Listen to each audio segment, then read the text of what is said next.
గణతంత్ర దినోత్సవాన్ని పురస్కరించుకుని కేంద్ర ప్రభుత్వం పద్మ అవార్డులు ప్రకటించింది. వివిధ రంగాల్లో విశిష్ట సేవలు అందించిన వారికి ఈ అవార్డులను ప్రకటించింది. 3కి పద్మ విభూషణ్, 9 మందికి పద్మభూషణ్, 73 మందికి పద్మశ్రీ ప్రకటించారు. పద్మ విభూషణ్ దక్కించుకున్న వారిలో మ్యూజిక్ మాస్ట్రో ఇళయరాజా ఒకరు. తెలుగు రాష్ట్రాల్లో ఒకే ఒక్కరికి పద్మ అవార్డు లభించింది. తెలంగాణలో ఎవరికీ అవార్డు దక్కలేదు. ఏపీ నుంచి బ్యాడ్మింటన్ క్రీడాకారుడు కిడాంబి శ్రీకాంత్ కు పద్మశ్రీ అవార్డు ప్రకటించారు.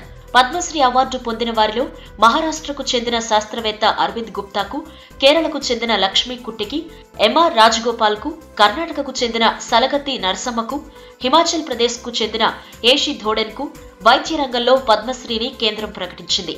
ఇంకా మధ్యప్రదేశ్ కు చెందిన భజ్జూ శ్యామ్ కు కళారంగంలో పద్మశ్రీ ఇవ్వనున్నట్టు పేర్కొంది.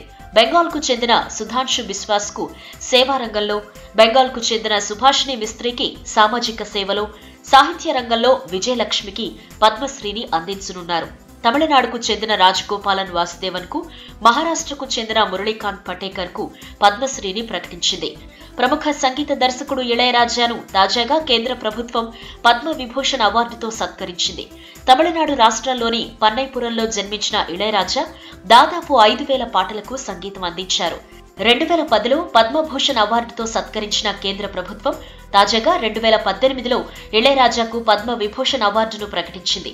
సినీ సంగీతానికి చేసిన కృషికి గాను ఇళయరాజా 2012లో సంగీత నాటక అకాడమీ పురస్కారం, 2014లో శ్రీ చంద్రశేఖరేంద్ర సరస్వతి నేషనల్ ఎమినెన్స్ పురస్కారం, 2015లో గోవాలో జరిగిన 46వ ఇంటర్నేషనల్ ఫిల్మ్ ఫెస్టివల్ ఆఫ్ ఇండియాలో జీవితకాల సాఫల్య పురస్కారం కూడా అందుకున్నారు.